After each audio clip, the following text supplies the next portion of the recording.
Hi, this is Will with My Spiritual Clarity, and this video is my free lead magnet, my, getting started with my work. And in it, I'm going to tell you and show you exactly how I helped one of my clients sign 14 new clients in about 2 weeks working together. 2 weeks, 16 days. And I want to say at the beginning, these are not typical results. Um, and I have lots of clients that sign new clients quickly using the same kind of process that I'm going to describe here with you. So I hope that's of interest. This is kind of a case study, and I'm going to give you some exercises that you can do to follow along and see if this will work for you as well. So, what we did together was a free session in the beginning, and then she had one private session with me, and she was also in one or two calls of a group coaching program that I did at the same time. And it was all in the span of about 2 weeks, 16 days.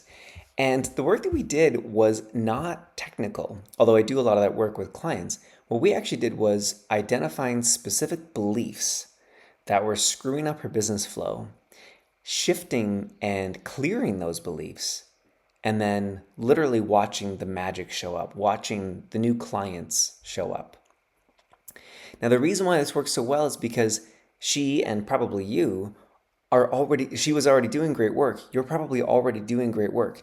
This process is not going to work as well if you don't have a clear modality, if you don't have something that you're already offering. It'll still work, but the results won't be quite as magical, quite as fast. So if you don't have a modality yet, or if you're not getting clear results with clients, this is still for you, just not as effective. So what did we do? What did we actually do in the sessions? How did I help her sign those 14 new clients? Here's what we did. We identified some specific beliefs, and I know I'm not looking directly at the camera because I want to stay on point for you with the beliefs that we're talking about. The first belief that she and I identified in this work together was, I'm not good enough. Now, this therapist has been working for about 2 decades.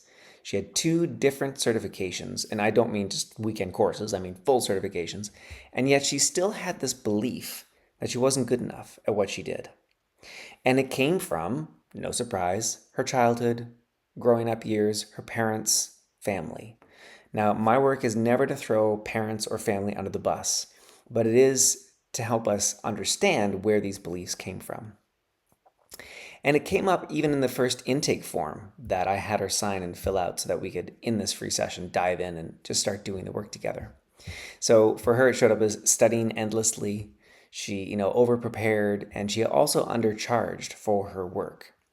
So what we looked at was the imposter complex. And in my work, there are 8 pillars of the imposter complex. And we looked at the specific belief of, I'm not good enough. And I want to give you the same opportunity to shift and clear that belief right now in the video and see if it can clear for you. Now, I'm not there with you, so some of the magic can't be present because when I'm there with a client live, I can see, oh, are they actually willing to destroy that belief? Are they willing to clear that belief? Or are they holding on to it for some other reason? And then with that client, I can dig deeper. So for you, I'm going to offer you the belief clearing, and you'll have to do your best that you can with intuition to see, did it shift? Were you willing to shift it? So here's the magic, or here's part of the magic sauce for you on this video. So that's the energy showing up. So the belief that you're not good enough. Would you be willing to destroy that belief at the point of creation? Now, with that, you can say a yes or you can say a no. If you say yes and you're actually willing, it'll shift, it'll clear, and the magic can start to flow. You'll start to get back into your natural rhythm in your business and your practice. If it's a no, that's okay. There may be something underneath it. And you'll know because if it's a yes, you'll feel light. You'll feel, oh, yeah, maybe some emotions with it, but generally you'll feel lighter. So that's the first one. Now, if it was a no, it may be because there's something else underneath it. And I'm going to share with you what was there for this client, what was underneath that as well. So the next belief that we uncovered was very specific for her, that she felt she didn't know how to speak properly. Now this came from trauma around some of her early training as a therapist in training directly with one of her trainers. as well as from her husband, her current husband, not an ex-husband, because they both had a kind of superiority complex about speech and the right way to speak and pronounce words, and they felt that she wasn't living up to that. She also had this belief that her vocabulary wasn't good enough as a professional. So we had to clear that belief. And I'm going to keep it specific so that it's true to form of the work that I did with this client. And so if you want to join along, if this one is there for you, then we can shift it as well. So the belief that you don't know how to speak properly or in the way that is professional enough or good enough, would you be willing to destroy that belief at the point of creation? Almost a yawn. Not a full yawn. Okay. The yawn is when it truly releases and shifts. The next one that came up for this client is for her that no one wants to hear what she has to say. Ooh.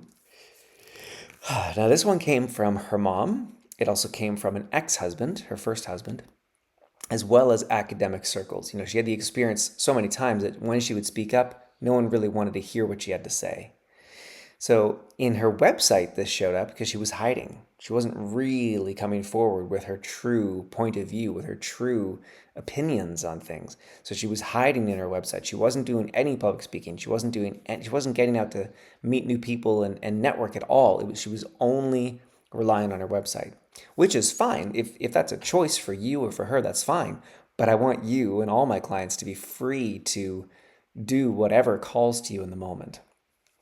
She was also avoiding social media like the plague. And again, I don't care if you ever use Facebook. That doesn't matter to me. I don't have it. I don't care. And if you have a nudge or a desire to make a post on Facebook, but then you hold back because you have a belief that no one wants to hear what you have to say, that's not okay. I don't want that for you. I don't want you to freeze around self-promotion. I want you to be free to be your beautiful, brilliant self. So if this belief is also coming up for you, let's give it a whirl. So the belief that no one wants to hear what you have to say, would you be willing to destroy that belief at the point of creation? And again, it's a yes or it's a no. If it's a yes, you'll feel a little lighter, you'll feel a little better. You may have an epiphany as to something else that pops up.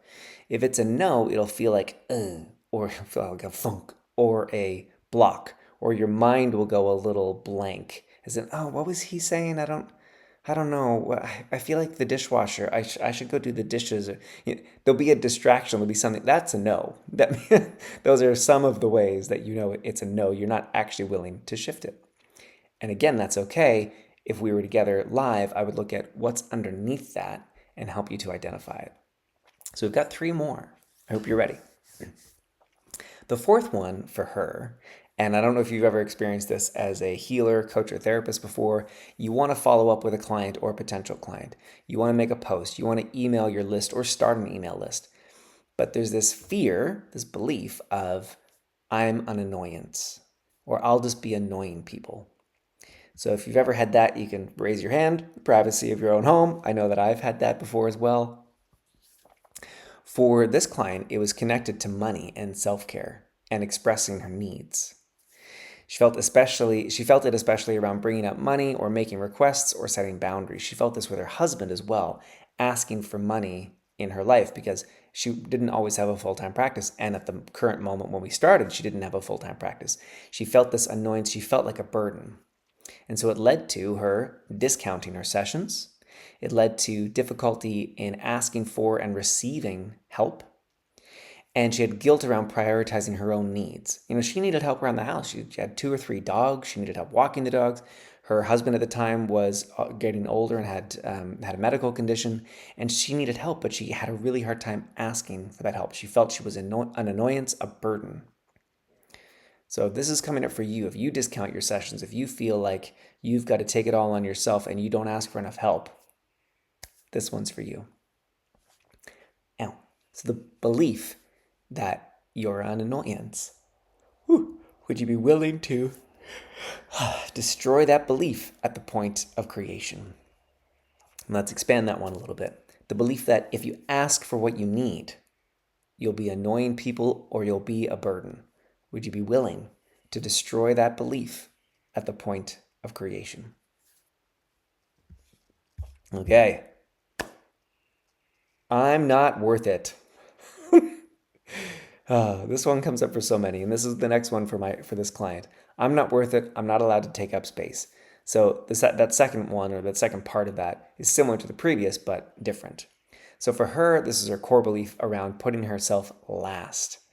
She said to me, I want something more for me. I'm tired of scraping by. I'm tired of having just enough. This belief was also tied to her creativity, or that her creativity was blocked, that she used to be an artist and hadn't painted for years. So this belief around I'm not worth it. I just need enough. I need just enough. I need $1,000 a month or $2,000 a month or whatever it is. But I don't want to charge too much. It's got to be under $100 an hour for clients because people don't have money, et cetera, et cetera, et cetera, et cetera. All the different stories that we have in our lives that keep us small, keep us scraping by, keep us stuck in this belief of I'm not worth it. And connected to that is I'm not allowed to take up space. But what would it be like if you could just be full? If you could take up all the space that is there for you, not taking over other people's space.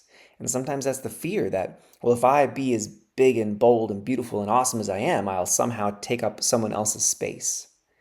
I'll infringe on the rights of others. And that's not the case. You'll know if you're being an asshole. That used to be one of my prayers, regular prayers. God, I've held back so much for fear that I'll be one of those people. I'll be a jerk. I'll be an asshole. But I'm tired of playing small. I'm tired of holding myself back and not speaking up and not going for what I really want. So God, if I'm being an asshole, please smack me. This is a literal prayer that I prayed regularly for a number of years when I was first expanding my business. It was, God, I'm just gonna go. I'm gonna go as bold as I can. And when I screw up, when I step out of line, when I say the wrong thing with a client, when I put my foot in my mouth, when I overpromise and underdeliver, when I do all those, not if, when I do those things, please smack me. Either just energetically to hold me back, give me a correction, allow the other person to lovingly correct me, or let life show up in a way where I am corrected. But until you correct me, I'm going to go guns blazing, all in, and I trust you, God. Now, you may not say God, you may say something else, that's fine, whatever your belief is, but trust in life, trust in the universe to correct you when needed. So, now, the belief that you're not worth it, that you're not allowed to take up space, would you be willing to destroy that at the point of creation? Okay. There we go. I hope this has been helpful. So, in clearing these beliefs with this client, what showed up, as I mentioned, was pretty fantastic. Within the space of about 14, 16 days, she signed 14 new clients. She way more than paid for our work together. I think triple time what she paid me, or maybe even 4 times. And again, these are not typical results that someone signs 14 clients, and a lot of clients sign new clients regularly within days or weeks of our first session together. There's a magic that opens up. And that's without even getting into the marketing and the business strategy, and all that is needed because most healers, I'm sorry, we healers tend to suck at business. So I now offer a lot of that as well. But we didn't even talk about that. All we did was the belief clearing. So if this has been intriguing for you, if this has connected for you, I'd love to see you for one of my free energy healing sessions. It's called Clear What's in the Way. So it's the Clear What's in the Way energy healing session. It's about 25 minutes. I'd love to see you for one. You'll see the link down below this video or in a follow-up email or both, because I'd love to see you for that. I'd love to help you shift so you can have new science climb up. New clients sign up and make those shifts for yourself, because if you're doing good work, you deserve to have clients. So hope this has been helpful. Have an amazing day, and I will see you soon. Bye-bye for now.